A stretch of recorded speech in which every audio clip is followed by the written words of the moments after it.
नमस्कार दोस्तों Asian paints इन्होंने अपने क्वार्टर 4 के नंबर्स आप देख सकते हैं शो ऑफ कर दिए दोस्तों। तो आप यदि एशियन पेंट में निवेश की सोच रहे हैं, ये वीडियो बहुत इन्फॉर्मेटिव रहेगी। प्लीज़ वीडियो को लाइक ज़रूर कर दीजिएगा ताकि यूट्यूब और को रिकमेंड करे, क्योंकि बहुत ज़्यादा एक आप कह सकते हैं ईगरली रिटेल निवेशक एशियन पेंट के रिजल्ट का इंतजार कर रहे थे। बहुत अंडर प्रेशर रहा है ये स्टॉक दोस्तों, ठीक है। तो कंप्लीट एनालिसिस हम लोग यहाँ पे करने वाले हैं। नाउ देखिए, जो नंबर आपको यहाँ शो किए जा रहे हैं वो करोड़्स में है, तो ज़्यादा परेशानियों की जरूरत नहीं होगी। वीडियो की स्पीड प्लीज़ 2x कर लें ताकि वीडियो को थोड़ा लंबा भी रहे, तो आपको बहुत ज़्यादा टाइडियस ना लगे। सबसे पहले revenue from sales 8,329 crore rupees, ये एक साल पहले कितना था 8,701 करोड़ रुपए। अदर ऑपरेटिंग रेवेन्यू 29.32 करोड़, जो एक साल पहले 29.30 था। आप इन दोनों को जोड़ लेंगे तो रेवेन्यू फ्रॉम ऑपरेशन आपका क्या निकल के आएगा 8,358.91 करोड़, ये एक साल पहले कितना था 8,730 करोड़ रुपए, ठीक है। अब अदर इनकम 99.85 करोड़ रुपीस, ये एक साल पहले कितना था 187 करोड़। अब ये सबको जोड़ेंगे तो टोटल इनकम आपकी आएगी क्या 8,458 करोड़, ये एक साल पहले कितनी थी 8,917 करोड़। यानी कि ईयर ऑन ईयर बेसिस पे आपको क्रैश मिल रहा है, और वो भी एशियन पेंट्स जैसी कंपनी के लिए। यानी बिरला ओपस, जो एक डेंट की बात कही जा रही थी, क्या उसने बहुत बड़े स्तर पे मारा एशियन पेंट्स को, क्योंकि यहां पे नेट प्रॉफिट मार्जिन की बात नहीं हो रही, मार्जिन डाइल्यूशन की, आपकी सेल्स में ही कमी आ गई है साल दर साल में, ठीक है। अब क्या खर्चे किस प्रकार के रहे हैं भैया, कॉस्ट ऑफ मटेरियल क्या रहा है 3,892 करोड़, ये एक साल पहले कितना था 4,041 crore. Now purchase of stock in trade 957 crore, ये एक साल पहले कितना था 948 करोड़। आपकी इन्वेंट्रीज 162 करोड़ की प्लस में थी, जो एक साल पहले 75.45 थी। Now employ benefit expense 631 crore, जो एक साल पहले 614 करोड़ थी। नाउ फाइनेंस कॉस्ट 52.79 करोड़ है, जो एक साल पहले 54.10 करोड़ थी। अब डेप्रिसिएशन अमोर्टाइजेशन एक्सपेंस 301 करोड़, जो एक साल पहले 225 करोड़ थी। अदर एक्सपेंस 1,604 करोड़, जो एक साल पहले 1,510 करोड़ रुपए था। और जब आप इन सबको जोड़ते हैं तो टोटल खर्चा क्या आएगा 7,276 करोड़, जो एक साल पहले 7,319 करोड़ थी। बट भैया खर्चे तो आपके उसी जिस प्रपोर्शनल में इनकम में गिरावट हुई है, उस प्रकार की तो गिरावट खर्चों में नहीं आई है, और उसका असर आपको दिखेगा कहाँ पर, प्रॉफिट में। 1,200 करोड़ के भी नीचे अब आ चुके हो प्रॉफिट है, प्योरली ऑपरेशन फ्रंट की प्रॉफिट कर रहा हूं मैं। 1,182 करोड़, जो एक साल पहले 1,598 करोड़ थी, ठीक है।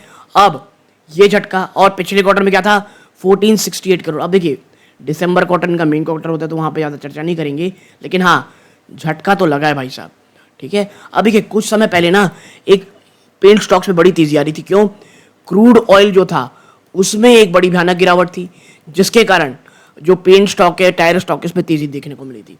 लेकिन एशियन पेंट का जो रिजल्ट आया है ये अपने आप में ना बहुत ज़्यादा नेगेटिव है। नाउ टैक्स एक्सपेंस 321 करोड़, जो एक साल पहले 348 करोड़ था।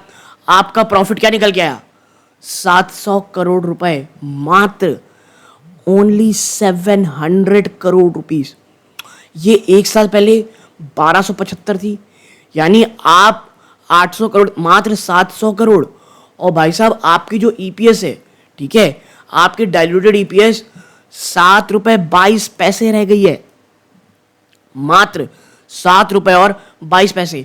एक साल पहले 13 रुपए और 10 पैसे थी। ईयर ऑन ईयर में ह्यूमंगस फॉल है ये।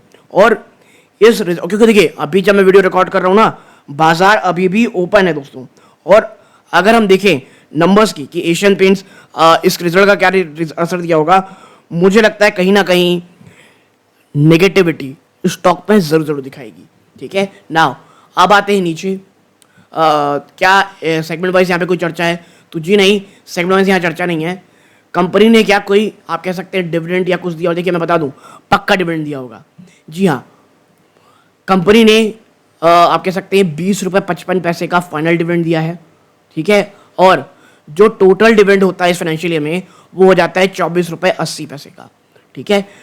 अब आप देखें कंपनी ने 10 जून को ना रिकॉर्ड डेट फिक्स की, यानी 10 जून में आपके पास एशियन पेंट के स्टॉक आपके डीमैट अकाउंट में होंगे तो आपको ये 20 रुपये प्रति शेयर का डिविडेंड मिलेगा दोस्तों, ठीक है। और अगर अप्रूव होता है तो 30 जून या उसके बाद आपको आपके डिविडेंड की पेमेंट भी हो जाएगी। तो ये तमाम चीज़ें हैं जो आपको पता होनी चाहिए। तो भाई ये तो होगी एनालिसिस के लिए, तो जो लोग सिर्फ रिजल्ट एनालिसिस कर देखना चाहते थे अब वो यहाँ से जा सकते हैं। बट अब आते हैं थोड़ी अंदरूनी बातों में कि प्रॉब्लम आखिर कहाँ हो गई, कैसे एक पेंट इंडस्ट्री का जाइंट पेंट मोनोपोली स्टॉक इतने बुरे दिन से गुजर रहा है ना। थोड़ा सा हमको नीचे चलना पड़ेगा, हम देखते हैं यहाँ पे 1 मिनट। ये देखिए क्या है, आप देखेंगे मतलब बहुत ज़्यादा शॉकिंगली नेगेटिव रिजल्ट है। फाइनेंशियल 25 में नेट सेल में 4.5% आप डाउन हो, स्टैंड अलोन नेट सेल जो कोर बिजनेस है उसमें आप 5% ज़्यादा डाउन हो, कंसोलिडेटेड पैट जिसमें आप कह सकते हैं एक्सेप्शन आइटम निकाल दिया गया है 26% से ज़्यादा गिरावट हुई आपकी। आपने एक बहुत बहुत ज़्यादा डिसअपॉइंटिंग नंबर शो किए दोस्तों, ठीक है। और आप देखिए यही कारण है मैं बोल रहा हूँ कि भले ही असर अपना अभी ना आए लेकिन ये ना एक बहुत बहुत ज़्यादा एक निगेटिव सेट कर रहा है फॉर एशियन पेंट स्टॉक दोस्तों। नाउ अब अच्छा देखिए जो डेकोरेटिव बिजनेस है इंडिया के लिए उसने मात्र 1.8% का वॉल्यूम ग्रोथ दिखाया है साल दर साल में। रेवेन्यू में 5.2% गिरावट है। रीज़न क्या है? डिमांड कंडीशन म्यूटेड है, बहुत ज़्यादा डिमांड दिख नहीं रही है।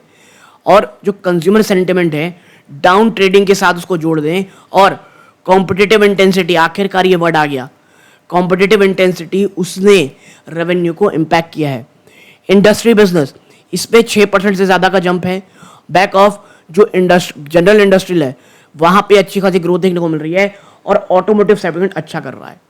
अब एक और एशियन पेंट का सेक्टर कहाँ, होम डेकोर, तो देखिए वहाँ पर भी एक म्यूटेड परफॉर्मेंस दिख रही है क्योंकि प्रेशर हाउस होल्ड के डिस्पोजेबल इनकम में हमको साफ साफ देखने को मिल रहा है।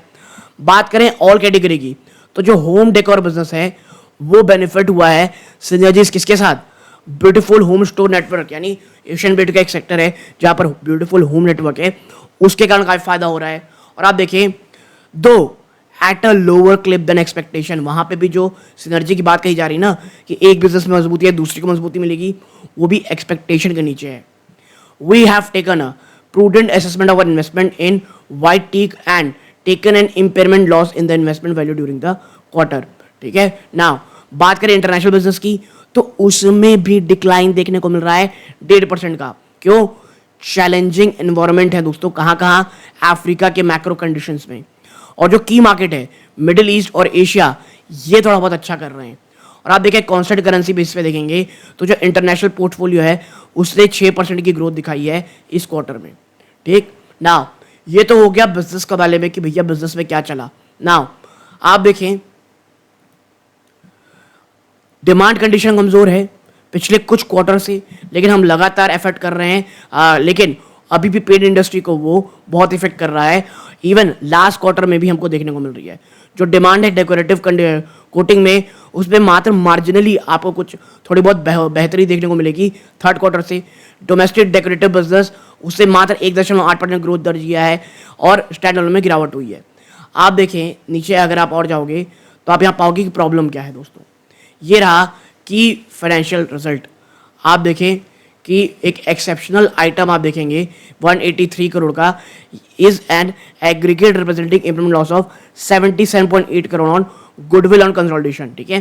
तो आप देखो एक एक्सेप्शनल लॉस हुआ है, लेकिन भाई साहब कम जो नंबर आए हैं ना ये मैं कहूँगा बहुत बहुत ही निगेटिव आए हैं। आप पॉज करके इसे पढ़ना चाहते हैं तो मैं फिर नीचे लेकर के जाऊँगा, आप पढ़ सकते हैं। इंटरनेशनल डेकोर हमने बात कर चुकी हैं। हाँ एक और सेक्शन है जो मैं चर्चा करना चाहूँगा यहाँ पे, वो है बाथ फिटिंग कम बिजनेस का। तो आप यहाँ पाओगे कि जो सेल्स में बढ़ोतरी तो हुई है लगभग 3.7% की 91.9 करोड़ में, जो पहले 88.7 करोड़ था। लेकिन अभी भी भाई साहब लॉस ना 2.7 करोड़ है against loss of 10 crore cost, यानी लॉस में भी आपके यहाँ पर कमी आती हुई दिखाई दे रही है। आप देखिए ये रहा बॉक्स का। तो मुझे लगता है तमाम जो सेक्शन है, तमाम जो चीज़ें हैं, हम ऑलरेडी यहाँ पे चर्चा कर चुके हैं। ठीक है, आप और कुछ इसमें जानना चाहते हैं कमेंट बॉक्स बताइएगा। अगर ये वीडियो अच्छा लगा हो लाइक करके चैनल सब्सक्राइब जरूर कीजिएगा। ये सूर्यकांत है, जय हिंद।